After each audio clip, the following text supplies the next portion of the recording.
Ngayon naman po ay tumungo tayo sa panibago nating aralin sa Pilipino. Bago po yan, ay sino pa ba ang nakaalala sa inyo sa ating pinag-aralan noong nakaraang araw tungkol sa Pilipino? Maricho. Magaling. Ano pa po, Georgine? Mahusay. Dahil lubusan nilang natutunan ang ating aralin noong nakaraan ay may pag-aaralan naman tayong bagong aralin ngayong hapon. Bago yan ay magkakaroon muna tayo ng isang gawain. So ano po ba ang gagawin kapag tayo ay nagumagawa ng isang aktibidad? Hana? Yung magaling. Ano pa? Tour?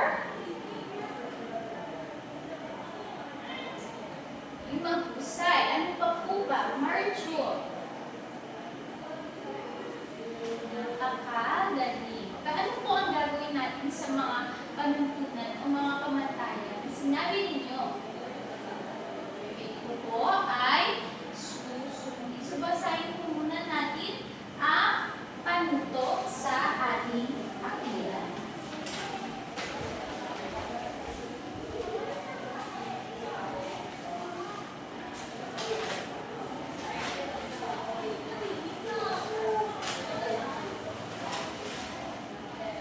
Okay, sabay-sabay na basahin ang panuto.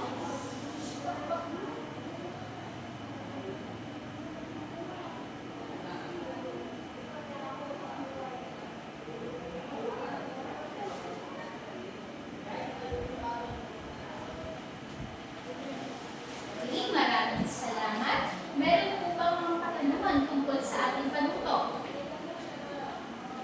Okay, kung wala na, ay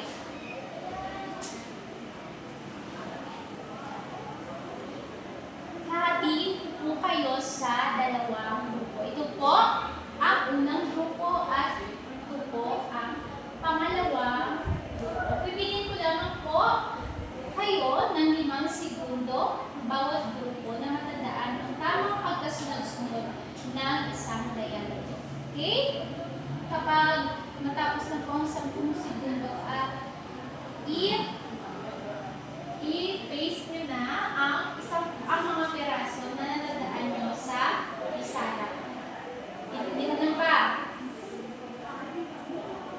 Okay po, ang unang makabuo ng tama ng dialogo ay siya mananalo. Okay? Ito po ang ating dialogo na inyong susunod. Okay? Pumili po kayo ng miyembro. Unang miyembro.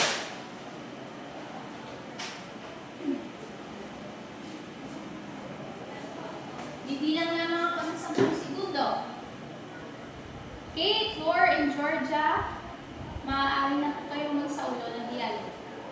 1, 2, 3, 4, 5, 6, 7, 8, 9, 8, 10. Okay, bawal na pong tumingin. Pumunta na po kayo sa pisara at i-arrange nyo kung ano ang tamang pagkasunod ng dialogo.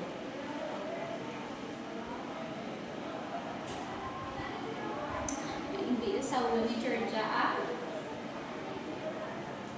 Okay, maaari po pumalit. O mapalit ang duwa kang grupo sa member na ma-paste sa board. Okay, sino po? Okay, Ella and Mary May. Okay, maaari na po kayong tumingin. 1, 2, 3, 4, 5, 6, 7, 8, 9, 10. Okay, hindi na po kayo maaari tumingin.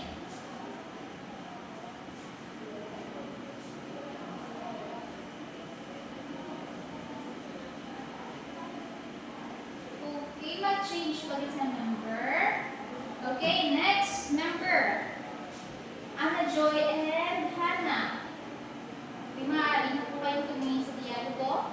1, 2, 3, 4, 5,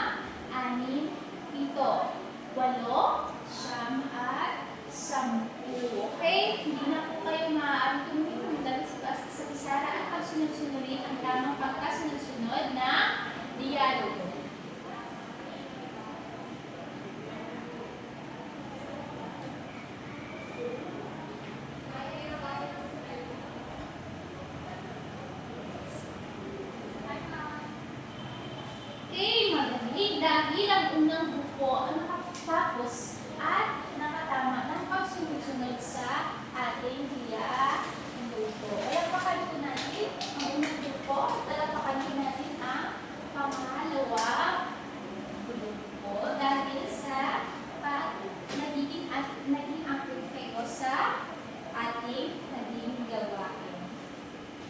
Okay, so sabay-sabay po nabasahin ang dialogong inyong nabuo. Okay? Ang unang babasa ay ang unang grupo. Ito lamang po. Ang unang grupo ay si Liza at ang pangalawang grupo naman ay si Mila. Naintindihan lang ba? Okay? Basahin po natin. Simula kay Liza, group 1.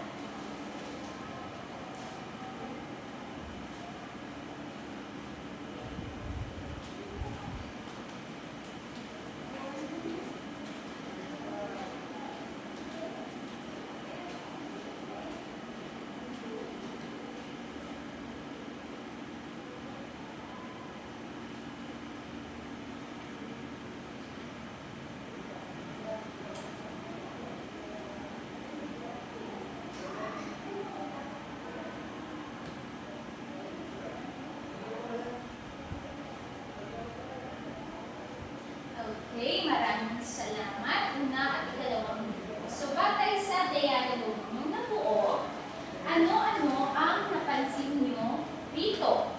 Ano ang napansin nyo sa dialogo? Okay, Tor, ano ang mga salitang nasalunggutan sa dialogo? Magbigay ng isa. Okay, magaling. Ana Joy? Ano pa? Hana?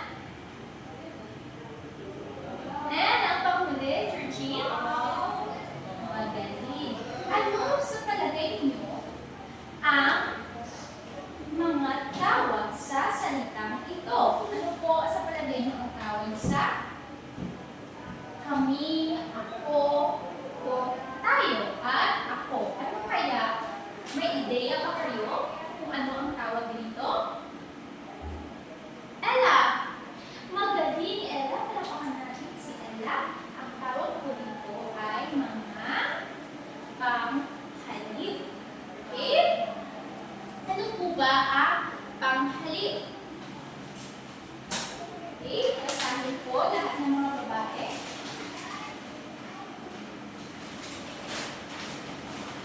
Ano po ba ang panghalip? Basahin ng sabay-sabay.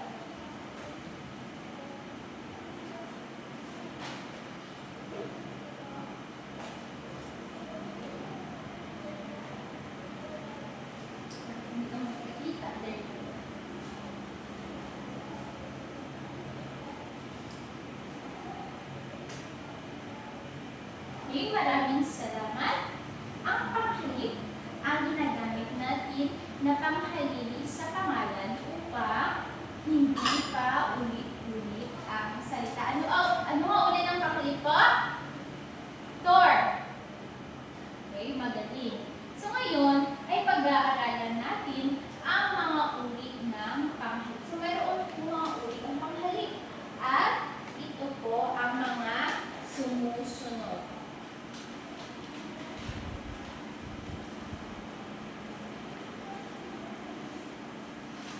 Ito po ay isang uri ng panghalip. Pakibasa po lahat ng mga lalaki.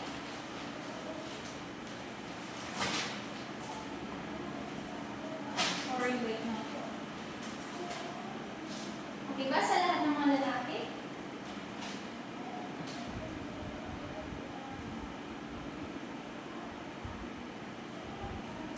Okay, maraming salamat.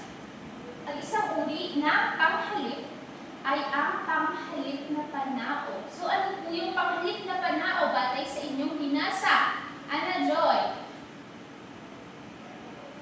Magaling. Ang panghalip na panao ay pinapalit o inihahalili sa taong kausap, sa taong nag-uusapan, at sa taong nagsasalita. Naintindihan lang po ba kung anong panghalip na panao? Mayroon pong mga panauhan ngayon naman, alamin natin ang mga panauhan sa panghalip na panahon. Okay, hinayin po ang akong na explanation or na sabayan nila. Okay, magaling. Mayroon po mga mga panauhan ang panghalip na panahon at ito po ang mga sumusunod. Unang panauhan. Sa unang panauhan po, ibig sabihin inihahalili sa taong nagsasalita. Makikita niyo po rito, ang halimbawa ng panghalip ay ako o akin. Okay, unang panauhan sa taong nagsasalita. For example, ng panghalip ay ako at akin. At meron po tayo dito halimbawa. Basahin. Unang hanay, ang unang halimbawa po sa unang panauhan. Nakikita lang ba?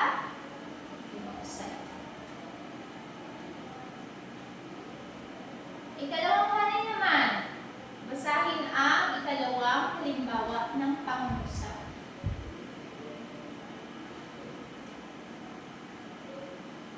Madaling. Ako ang magluluto ng hapunan. Po, ako. Sino po yung nagsasalita dito? Ako. Kaya, ako ang ginamit sa pangungusap. Ang ikalawang naman, akin ang laruan ito. Kanino po yung laruan? Akin. Okay, naintindihan na ba? Okay, magbigay ng pangungusap gamit ang panghalip sa unang panauhan. Tor. Okay, magaling Tor. Sino pa ang makapagbigay ng pangungusap? Dito po sa ikalawang hanay, Clarissa. Wow! Tanda sila mag-verse ng pangungusap. Okay. Next, ang ikalawang panauhan. Ano naman po ito? Ang ikalawang panauhan naman ay inihahalili sa taong kausap. Pag may kastorya po, ikaw ang aking kausap. Wait lang. Sorry. Excuse me. Ikalawang panauhan ay inihahalili sa taong kausap mo. As you can see here, makita nyo rito, ang halimbawa ng panghalip ay ikaw o ito. Nagre-refer po ito sa taong kinakausap mo. For example, basahin po ang pangungusap. Lahat ng pangungusap sa ikalawang panauhan, basahin po lahat.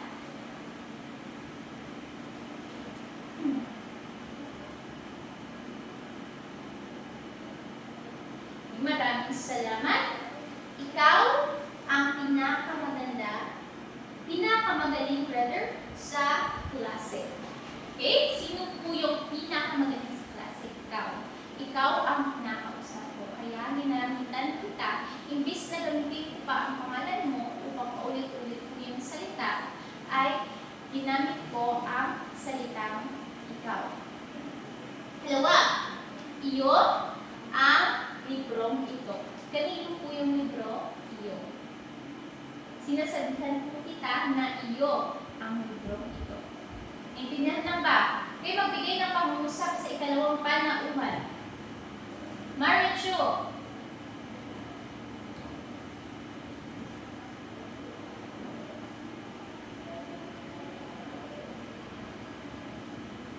Magaling. Magbigay pa ng halimbawa sa ikalawang panauhan. Georgine. Napakahusay. At isa pa po, halimbawa, ito naman, Hana.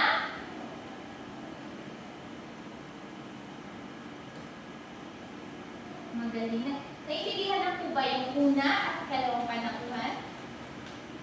Okay, muna po tayo sa last, sa panghuling panauhan. Ikatatlong panauhan. Sa ikatatlong panauhan naman, inihahalili ito sa taong pinag-uusapan. For example, istoryahan na yung nakatuwa, tapos may istoryahan ka nga Kaya nagawag istoryahanay, pero ang ginatulog na sila. No? Okay? For example, napangalip siya at sila. Okay? Basahin po ang halimbawa ng pangungusap.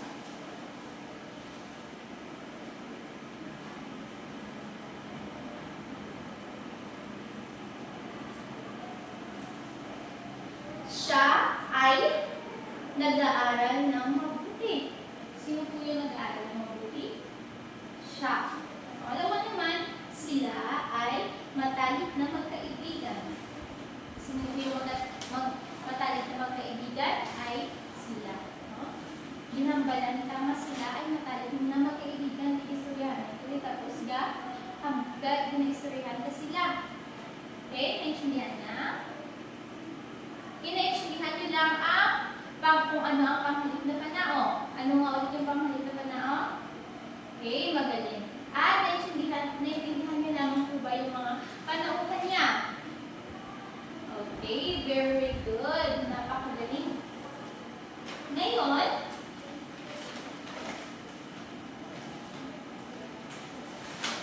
bago tayo tumuha sa ating aktibidad, sa muli, ano po ang panghalip? Ella, ano po yung panghalip? Okay, magaling. Meron tayong isang uri ng panghalip na nilalakay natin ngayong hapon. At ano po ito? Magaling, Marichu. Ito ay panghalip na panao. So, ano po yung panghalip na panao, Marichu? Napaka-husay. So, meron ding mga panauhan ang panghalip na panao. So, magbigay ng isa. Marcho. Okay, magaling. Magbigay po ng pangusap sa unang panauhan.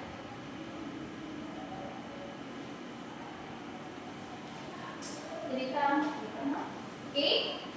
Magaling. Magbigay po ng mga uri ng panauhan sa panghalip na panao. 4. Magbigay rin ng pangusap. Magaling. At ang panghuli, ano naman po panghuli na panauhan? Hana? Magaling. 3, panauhan.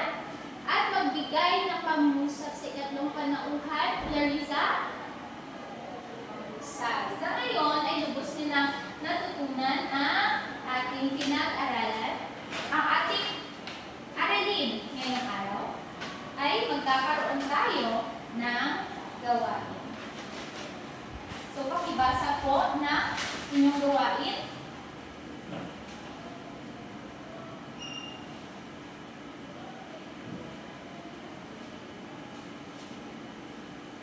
Sorry.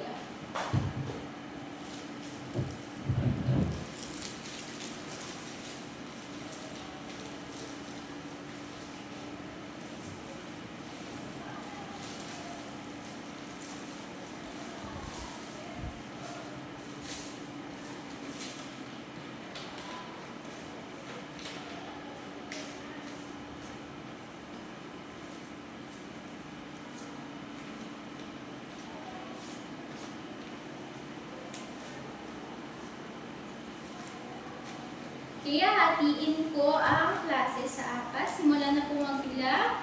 Simula kay Mark dyan sa unahan. 1, 2, 3, 4. 1, 2, 3, 4. 1, 2, 3, 4. Okay, so, bibigyan ko na po kayo ng sobre. Ito po, ito po yung unang grupo, pangalawang grupo, pangatlong grupo, at pang-apat na grupo. Bibigyan ko ang bawat grupo ng sobre. At sa loob nito ay may mga panuto kung ano ang inyong dapat gawin. So, basahin po mabuti ang panuto upang magawa niyo po ng maayos ang inyong mga gawain. Kaya unang grupo, ano po ang gagawin nyo? Okay. magsasa. Tandaan naman po, pangalawang grupo, ano naman gagawin nyo? Interview. Ikatlong grupo po, pagbabalita. At pang-apat naman ay talakayan. Okay, bibigyan ko kayo ng 10 minuto para mag-prepare sa inyong mga script okay? Pag mag-practice sa inyong i-present din sa tunga. Okay? Understood? Very good.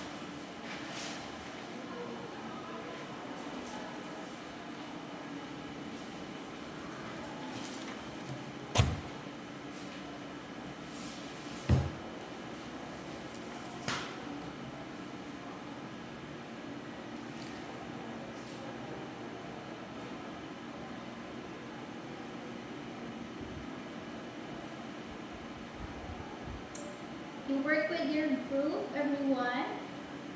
Pakihinaan lamang yung mga boses.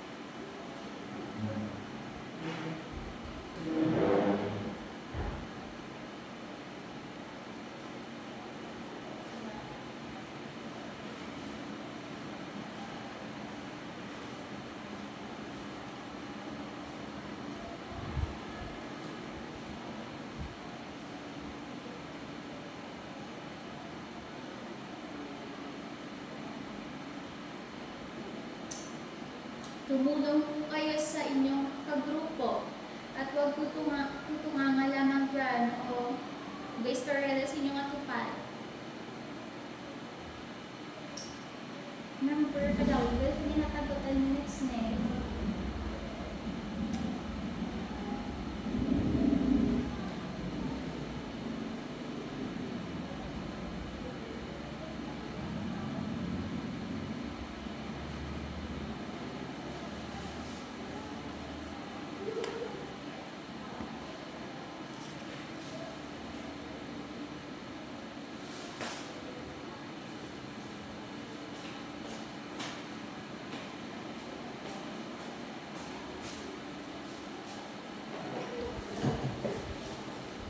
You have 7 minutes left.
Six minutes left.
4 minutes left, everyone.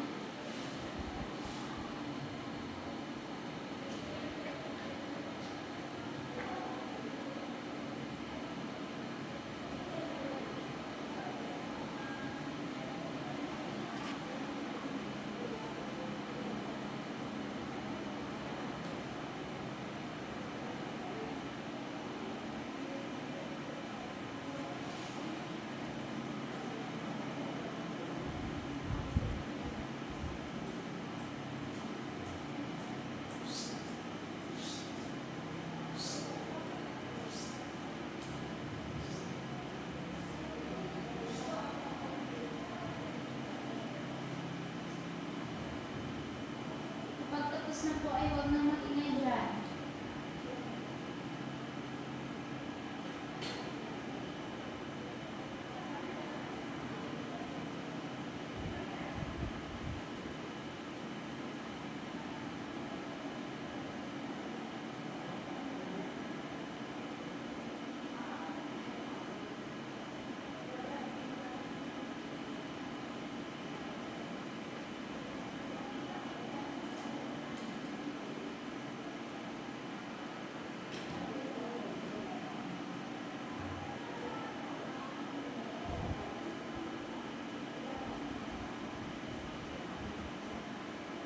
Okay, tapos na po ba ang lahat?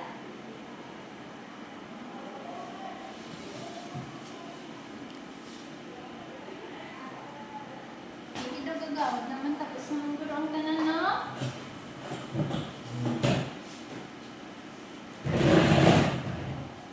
Tontang ibang mag-group na makatapos, ha? Okay, hands up ang makatapos na. Ang group 4Y pakatapos punta sila dani, ha? May 3 minutes pa man.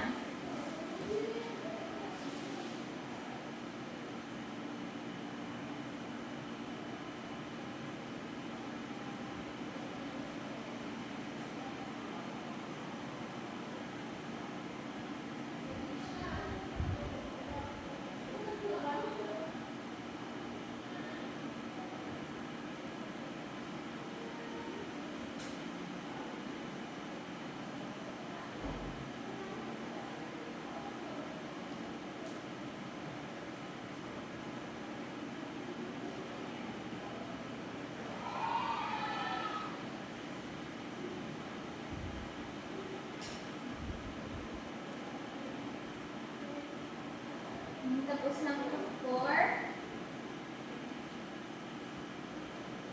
Okay.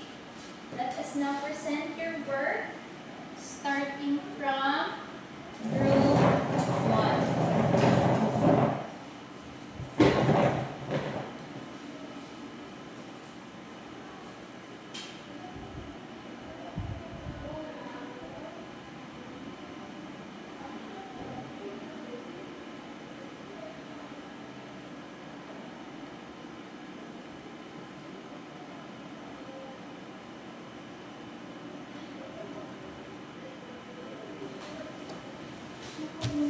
Pala po i-paste yung kamantayan.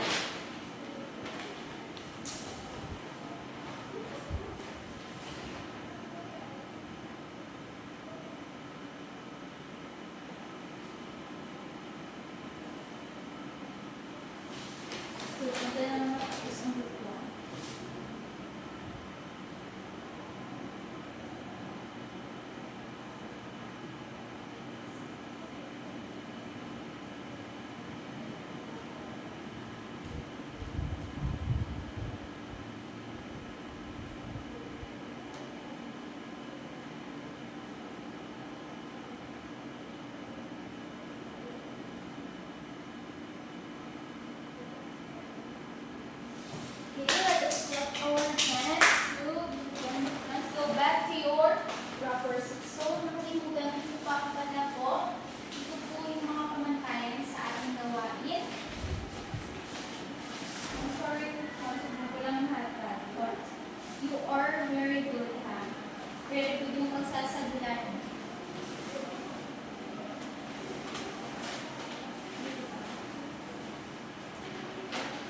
Ang dali lang po ah. Okay, group 2. Kayo na po ang magrepresenta dito sa harapan.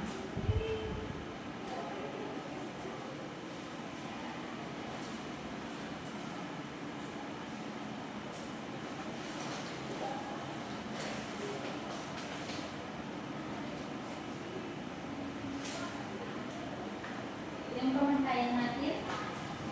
Ay!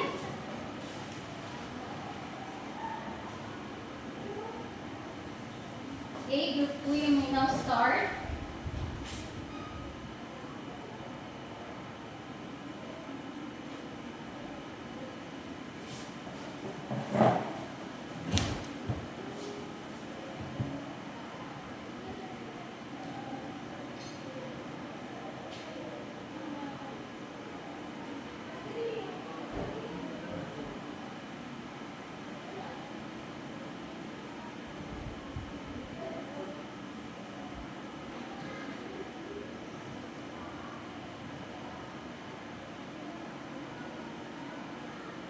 Ipalakpakan po natin ang pangalawang grupo. Pangatlong grupo, kayo naman po ang magrepresenta sa harapan.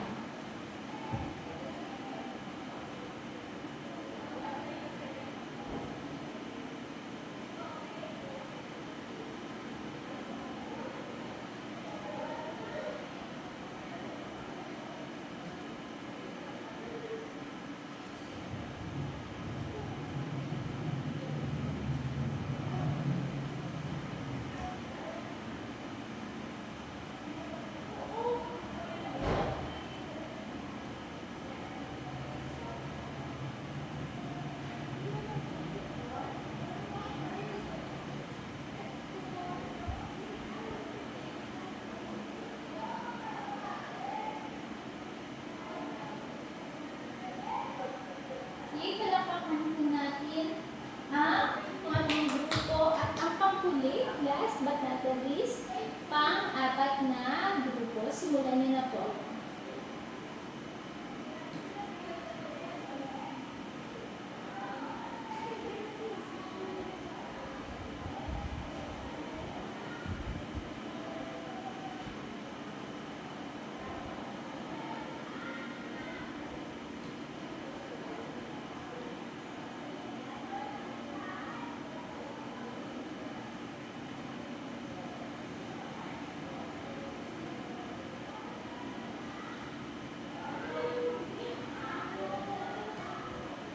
Ipalakpakan natin ang inyong mga sarili. Napakahusay ang inyong pagpresenta dito sa harapan. Sa ngayon, dahil gusto niyo naman tutunan ng ating pinag-aralan ngayong araw ay kumuha po kayo ng isang kapat na papel at ballpen. At sasagutan po ninyo ang nasa harapan. 1 minute lang pinapalas. Okay, bibigyan ko lang kayo ng 1 minute para sa pagsagot.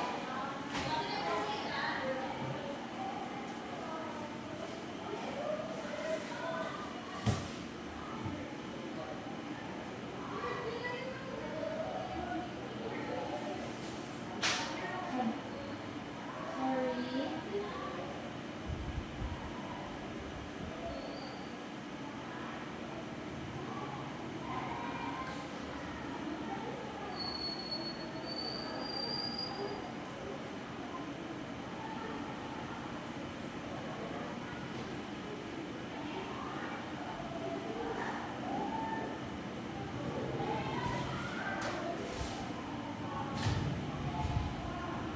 Okay, so let us check your work.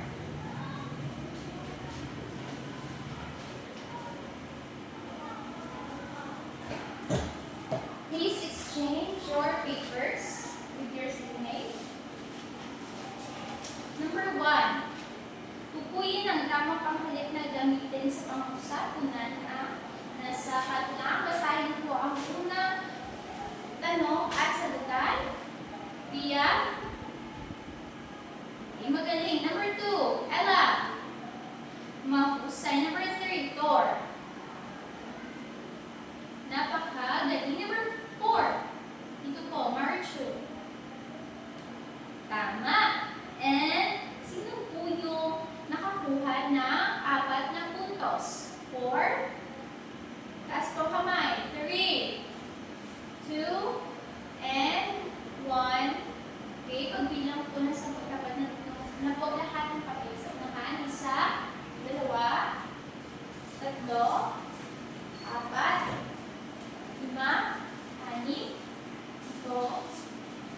7, 8, 9, 10, 10. Okay, kumuha po na inyong assignment notebook at kopyahin ang inyong assignment para bukas. Okay? May papel at notebook na ba ang lahat? I mean, may ballpen na ba at notebook ang lahat? Hindi ko basahin ko lang po sa inyo yung takmang aralin. Makinig na mabuti. Panuto. Sumulat ng maikling kwento tungkol sa iyong buhay gamit ang panghalip na panahon. Again, sumulat ng maikling kwento tungkol sa iyong buhay gamit ang panghalip na panahon. Isulat ito sa short bond paper. Sulat, medyo short bond paper. Hindi na isindihan sa panuto sa ating assignment. Hindi magsasay.